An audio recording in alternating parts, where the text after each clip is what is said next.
message. In Jesus' name, amen. Amen. Have a seat. Have a seat. If you've ever had a pop quiz thrown at you at school or an unexpected exam you didn't study for, you'll know how unsettling that is. When you walk into the classroom and suddenly a test is thrown at you, or maybe you've had, like me, a portion of the exam that you didn't know was there and you just forgot to study that chapter of the book. Anyone ever happened that to you? Very unsettling, and it kind of makes you prepare even more beforehand, when it comes to schoolwork, because you don't want that. We don't like surprises like that in our lives. We don't like being caught off guard, and so for that reason, we prepare. And so this whole theme with this message, the return of the King, is about us as the church getting ready and getting prepared for the return of Christ. So to recap just briefly, last week we looked at some of the signs of the end times. We looked at Matthew 24 and how Jesus described some of the things that will take place. And he said there will be war and there will be famines and earthquakes. And these are the beginning of the birth pains, Jesus says. And he says then the love of many will grow cold. Sin will be rampant everywhere. And especially persecution against the church will increase as we come closer to the end days.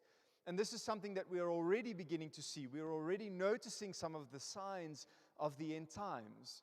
And Jesus shares this not to frighten the disciples, not to get us to live in fear, but rather to prepare us for what's coming.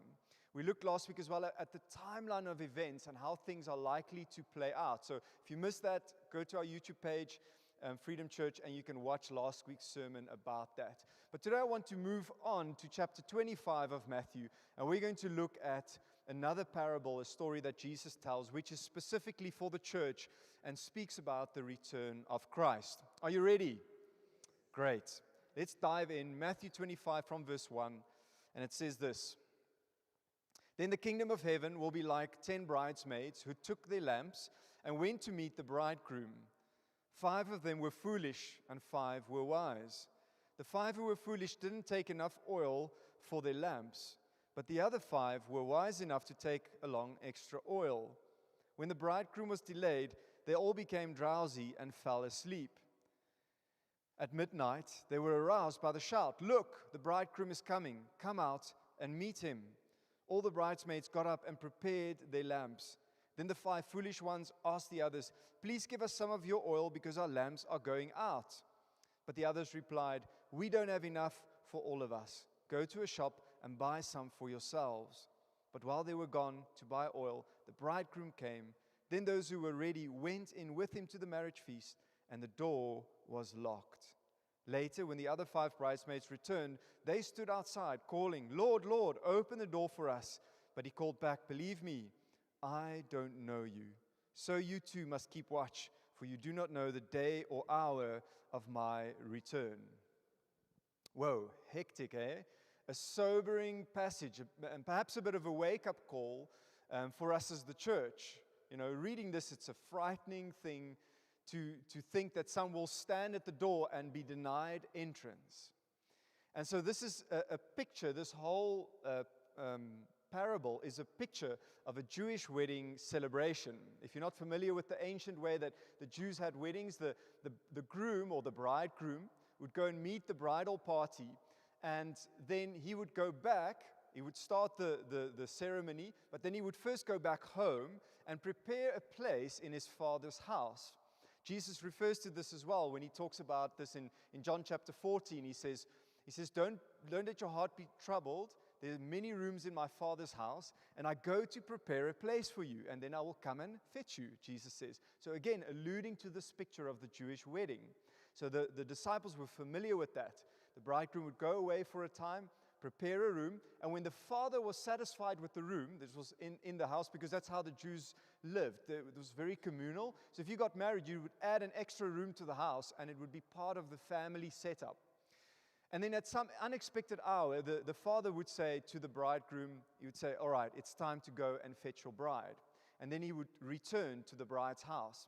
And this was often somewhere in the middle of the night. So they would have to be ready. They would have to have torches ready, burning, to have some light. And then there would be an announcement, "Get ready, the bridegroom is on his way."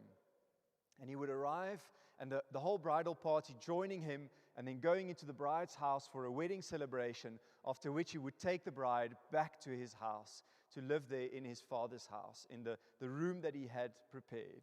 So beautiful how Jesus uses the same analogy of this Jewish wedding to describe not only his love and his compassion, his affection for the church, right? As a bridegroom would have a loving affection for his bride. So Jesus lovingly, not only, showing that affection, but also to prepare the church for his return.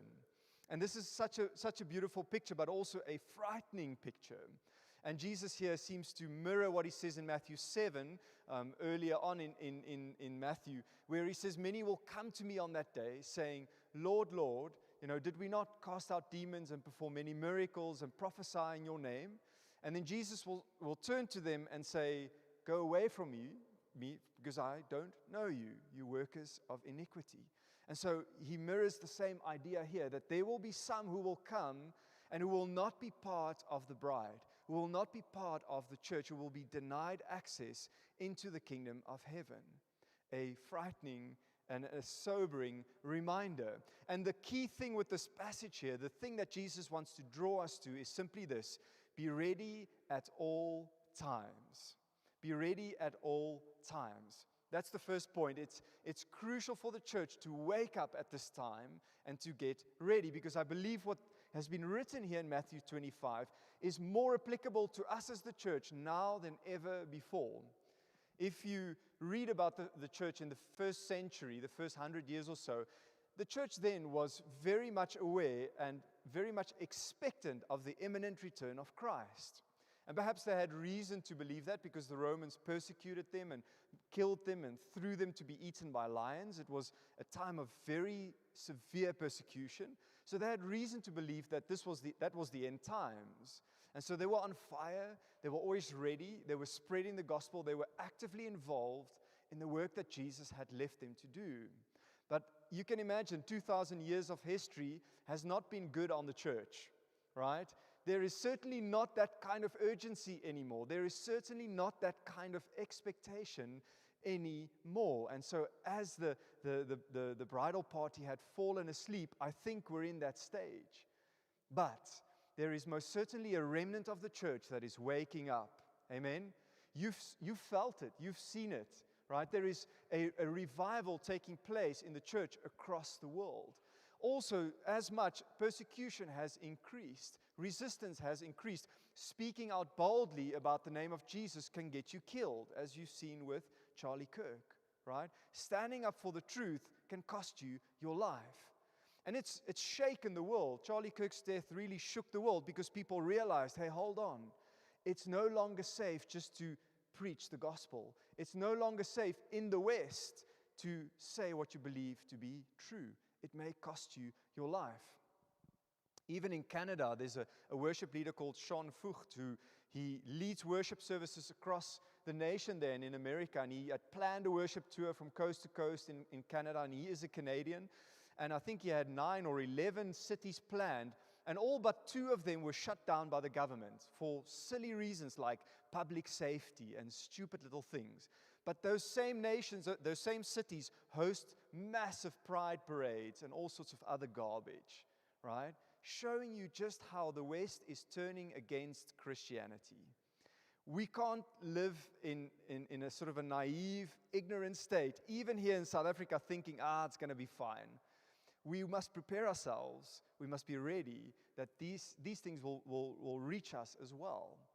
And we've got to be ready at all times for the return of Christ. And I really wish Jesus had said 8 of them were wise and 2 were foolish, right?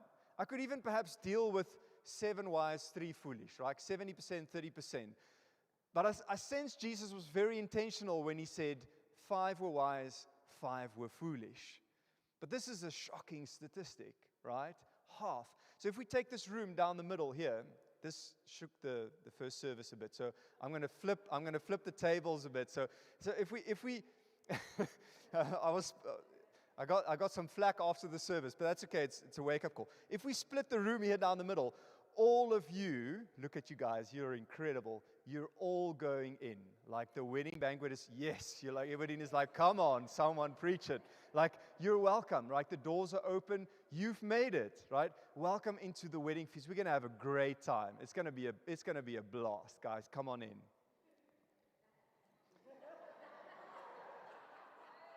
All of you, I am so sorry you didn't make it. You're not welcome. Hey, how does that make you feel? Hey, it's heart-wrenching, right? No, Beavis like, no, I cannot accept this, right? The reality of it is, I mean, we're joking here, but the reality of it is shocking, isn't it? It's like, whoa, man, that's going to be a horrible day for perhaps 50% of the church, if that's what Jesus is implying. I don't know if that is, but he's quite intentional when he says things. Jesus doesn't just say stuff, right? If that's true, then that is going to be a disappointing day, a sad day. The Bible says there will be great mourning on the earth. Perhaps he's referring to the church that will not be taken.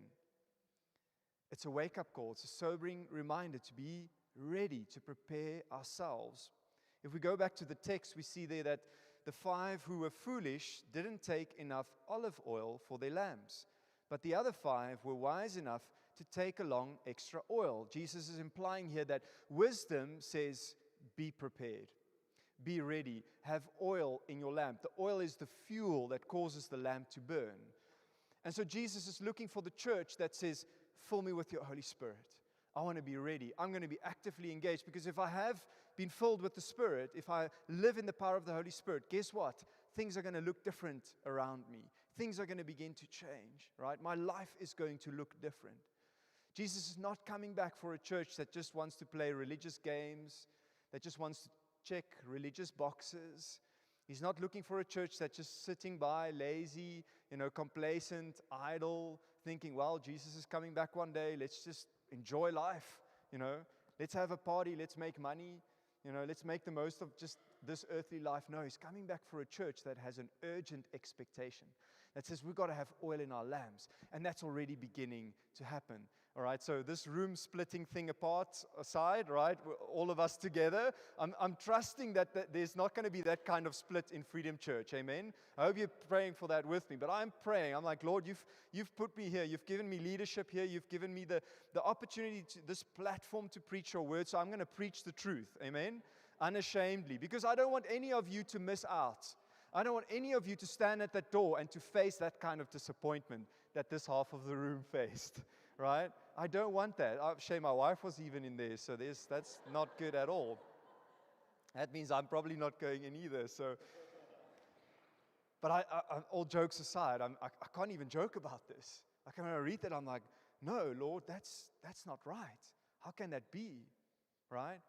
We've got to do something about it. We've got to make sure people are ready. We've got to make sure the church is awake. The church is prepared. It goes on to say there that when the bridegroom was delayed, they all became drowsy and fell asleep. Such a big contingent of the church has fallen asleep. And it's understandably so, that so much time has gone by that it's just easier to settle down, right? It's easier to be complacent. It's been so long for the return of Christ that the church has forgotten about it. And Ulrich really baked it into what he was saying this morning. It's just, are you reminding yourself? And are you living today as if he may come back tomorrow? Somebody said to me in the cafe afterwards, today might be my last day. That's a shocking thought, right? Today might be my last day. Ulrich and I had a crash yesterday on the bikes. I've never crashed into another mountain biker, but we've mountain biked a couple of times together. Don't worry, it wasn't his fault. It was purely accidental. But it was a crash that I was not prepared for, right? I wasn't ready. I saw my life flash before my eyes, hit the ground, and I was like, I'm alive. Okay, thank God. But it does make you, when you face near-death experiences, that wasn't a near-death experience. Ulrich is like, why are you sharing this? That was just us having fun on the bikes, but he was chasing an ostrich before that. I think the ostrich had something to do with that. So, on a more serious note, when you do face a near-death experience, when a car cuts you off, or we've had those moments in our car where a truck jumps a red light and you like see your life flash before your eyes. Suddenly it's real. Suddenly you got to think about your life a bit. And so it goes on to say that when the bridegroom was delayed, they all became drowsy and fell asleep. We got to be awake. You see, this is what this delay has done to us. The delay of the return of Christ. Delays test us. It's, when you pray and you get an answer to prayer right away, that's wonderful, okay?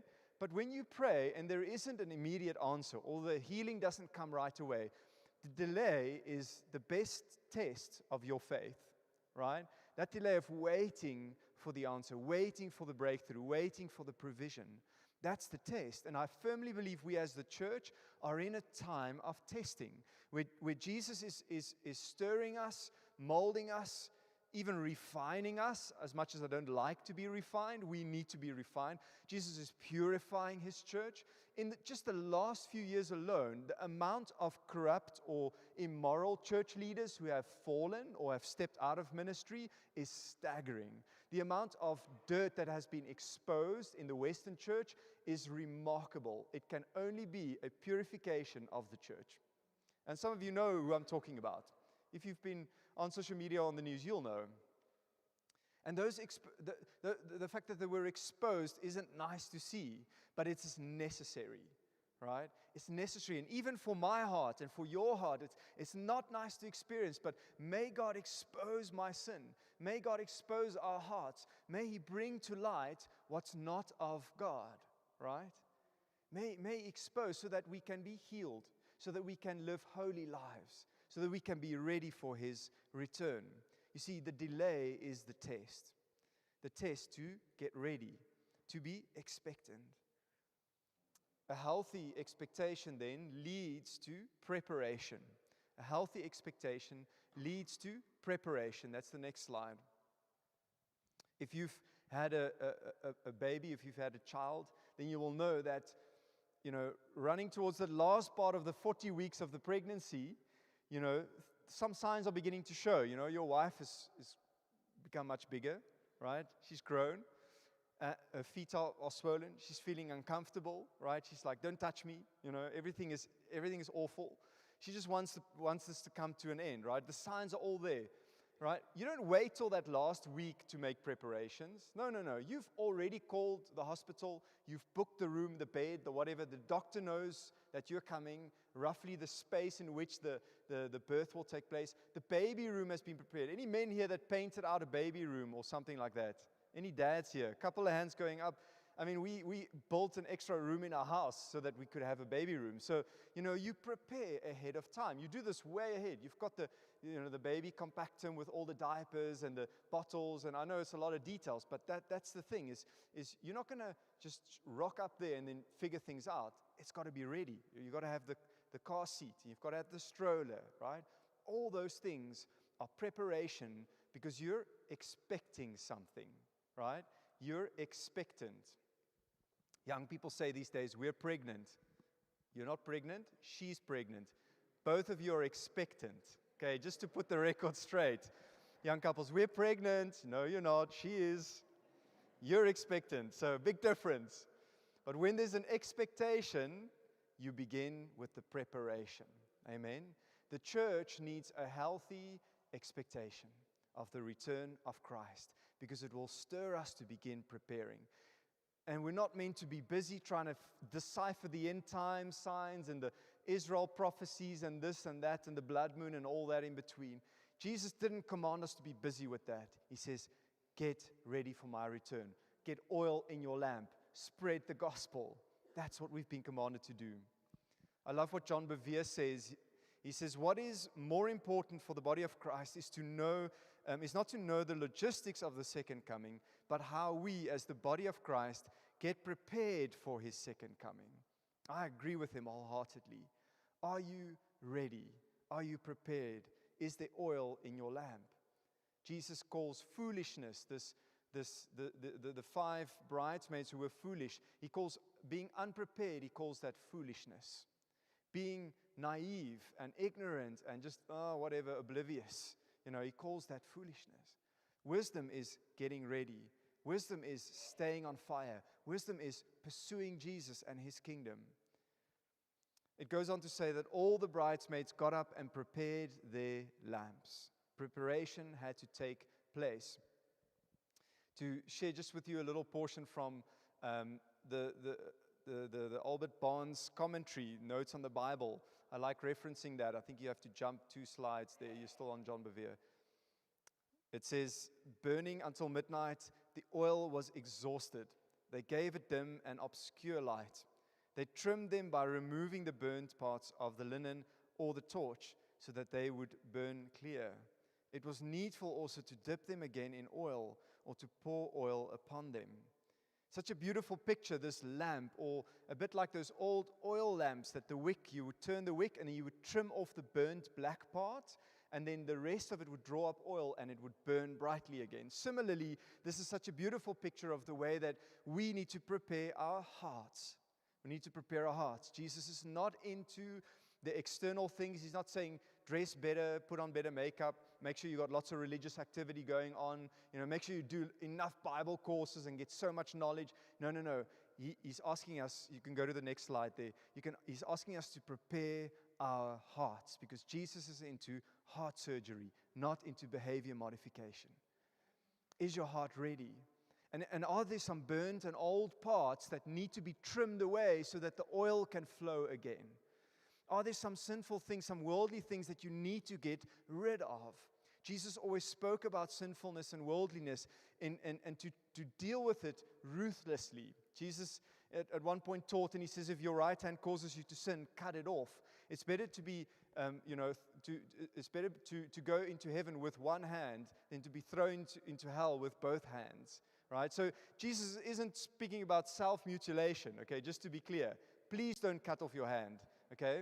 Don't take that literally. What is Jesus saying there? He says, treat sin ruthlessly. Deal with sin in your life and worldliness ruthlessly. Don't give it a foot in the door because the devil is not playing around. He's not playing games. Temptation is not playing around. Worldliness, the flesh, not playing games. It means business. It wants to take you down.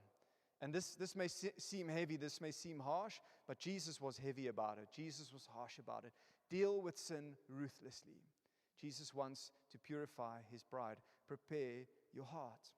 God, what is it in my heart? Search my heart. What is it in me and in my life that you don't approve of, that does not please you, that does not fit with living a holy life? Let me prepare my heart before you come back. I want to be ready. Moving on in the text, it says, then the 5 foolish ones asked the others, please give us some of your oil because our lamps are going out. So there was this urgent need to suddenly fix things because they realized they weren't ready. And what Jesus seems to imply with this is that you can't borrow what others have. You can't borrow spiritual life from somebody else. You must cultivate that yourself. The next point, don't live on borrowed oil. Don't live on the Christianity that your parents raised you in. You may have been raised in a Christian home, even going to church regularly. That's borrowed oil. You need to make a personal decision to make Jesus your Lord and Savior, to serve Him, to follow Him, to give your life to Him only. That's a personal decision. It doesn't matter if you were christened as a baby. It doesn't matter if you've done Bible school, if you've got a degree in theology. It doesn't matter if you serve and lead lead a small group. It doesn't matter how religious you are. What matters is, have you given your life personally to Jesus? Because that's what He wants in the end. Don't live on borrowed oil. It goes on to say, then those who were ready went in with Him to the marriage feast, and the door was locked. There's some beautiful hope and encouragement as well in this passage. It's not just scary. Jesus says, I want to have a feast with you. I want to have a celebration with you, right? I can't remember. This half, you all made it in, right? You don't seem excited. Hey? You're like, I think we'll take you guys. Are you guys excited to go? Come on. All right. Sorry, guys. You clearly are not ready. Okay. Like, I love that there's suddenly enthusiasm on this side because they were now accepted, you know. How's that? So don't become complacent, okay, guys? It's clear there that there's a celebration, there's a party waiting for us, there's a feast waiting for us. And Jesus is like, can't wait to show you the food. Can't wait to have everybody around the table with me. It's going to be amazing. Don't miss that opportunity, Jesus says. Can't wait for that. And why? Because He loves us.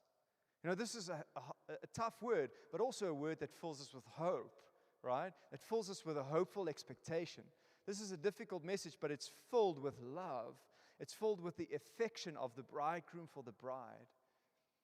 This last bit then says, later when the other 5 bridesmaids returned, they stood outside calling, Lord, Lord, open the door for us. But He called back, believe me, I don't know you.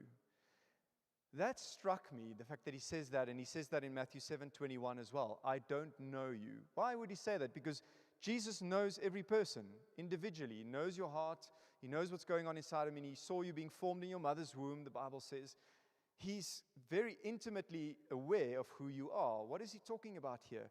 He's not talking about that. He's talking about whether or not you've opened your life to Him, whether you've invited Him to come into your life and transform you on the inside. Because you can have a Christian affiliation, right? You can have the membership card. You can have all the religious check boxes without opening your life to Jesus Christ, making Him your personal Lord and Savior, without receiving the Holy Spirit, the oil in your lamp. You can do all those things. You can attend church. Jesus says, I want you to open up your life to me. Surrender yourself. Jesus says, unless you deny yourself, take up your cross and follow me, you cannot be my disciple. It's the instruction to surrender, to give up your life, to open it up so that you may be known. He says, I don't know you. That'll be a sad day for many people. I pray that that's not the case for you this morning. I pray that you would stand before Him and know intimately, deeply, He is your Lord and Savior. Your lamp is full of oil. You've been engaged, involved in the work of His kingdom. And you don't have to go to Lesotho to do that. That's awesome that we get to go there. But right in our backyards, in our workplaces, in our classrooms, in your social circles, with your family and friends, your colleagues, your neighbors, there are opportunities for you to be salt and light, to reach people for Jesus, to warn them, sharing the truth in love, right? We've got to share the truth in love. Let's close with this passage in 2 Peter 3, verse 8 to 12. But you must not forget this one thing, dear friends. A day is like 1,000 years to the Lord, and 1,000 years is like a day. The Lord isn't really being slow about His promise, as some people think. No, He's being patient for your sake, speaking about the promise of His return, right? He's being patient for your sake. He does not want anyone to be destroyed, but He wants everyone to repent. Isn't that beautiful?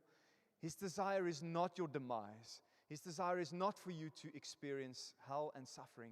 He is patient because He wants to give every one of us the opportunity to turn to Him, to repent. The Greek word metanoia is to make a 180-degree turn away from my old life of sin and towards Jesus, to surrender to Him, to sacrifice the old me, to give it up, and to follow Him wholeheartedly.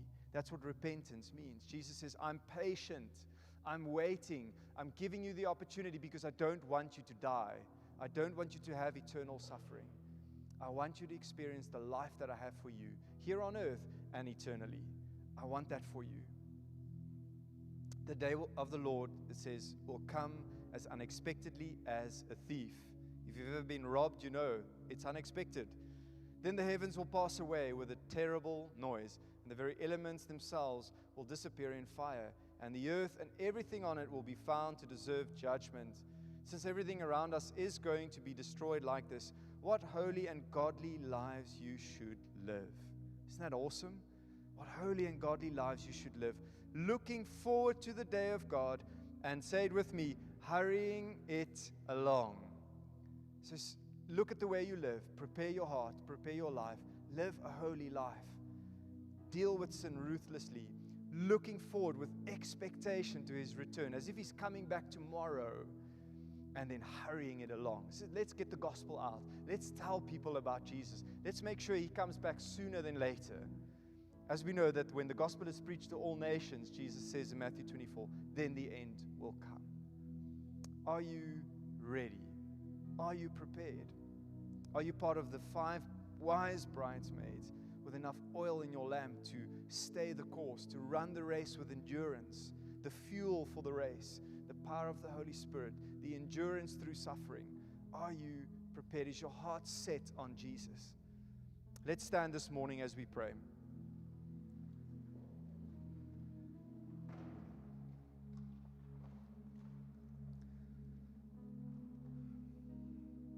Lord, would you search our hearts right now? And even with a gentle conviction, Holy Spirit, would you speak into our lives directly where there's burnt out old wicks, old torch material that needs to be torn away. Holy Spirit, come and expose those parts. And just where we are with our hands raised to heaven, may you surrender for a moment every part of your life to Jesus. Just say, Lord, I'm not sure if I'm ready, but I want to be ready. I'm not sure if there's oil in my lamp, but I want that oil. I don't know what that looks like always, but I want it. I'm opening my heart to you right now, Lord Jesus. Would you pray that this morning? Father, and if there's parts of us that we need to, the worldliness and sin that we need to do away with, Lord, may we do so ruthlessly, Lord. Convict us now, I pray. May we repent because you love us, because you're patient towards us. Even now, the Holy Spirit is convicting some of you. And so repent. Be serious about that. Come clean before the Lord Jesus. Choose to once again live a holy life. Deal ruthlessly with worldliness and sin right now. And Lord, I pray, as we do that, would you shower us with your forgiveness and your grace? Because that's who you are. As we repent, would you cleanse us, wash us white as snow right now? And may we walk away from those things. And then, Lord Jesus, stir our hearts with a healthy biblical expectation of your return. Stir our hearts and set an urgency in our hearts. Set us on fire, Lord God. Fill us with your Holy Spirit. Give us a compassion for the people around us that don't know you. That's what we desire right now as a church, as a community, as a town, Lord God, as a nation.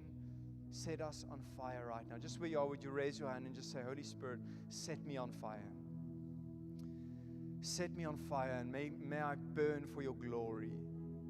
May I burn for your kingdom. May people see me and know that Jesus is alive. He's coming back. Thank you, Holy Spirit, for your work in us right now. All across this place, you are stirring a fervent zeal, a passion for lost people. All across this place, you are stirring an urgency, a deep, deep desire. The compassion that you had, Lord Jesus, you are stirring all across this place in every heart right now. Thank you, Holy Spirit. As you move, come and work. Come and do what only you can do. Come and have your way. Thank you, Holy Spirit.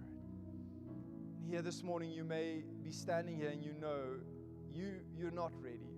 You know in your heart you're not ready, but you want to be ready. I want to extend a salvation invitation to you this morning because God loves you.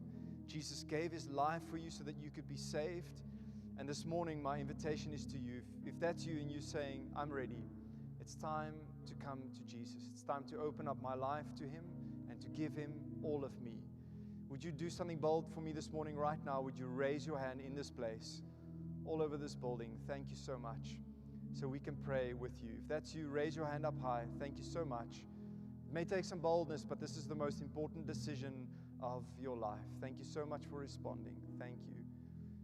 Let's pray this together. Lord Jesus, thank you that you love me. Thank you that you died on the cross for me. Forgive me of my sins. I repent. Wash me clean and make me a new person. Fill me with your Holy Spirit and teach me to follow you. In Jesus' name, amen. Amen. Well, heaven celebrates with you. and the decision you made. And this morning, I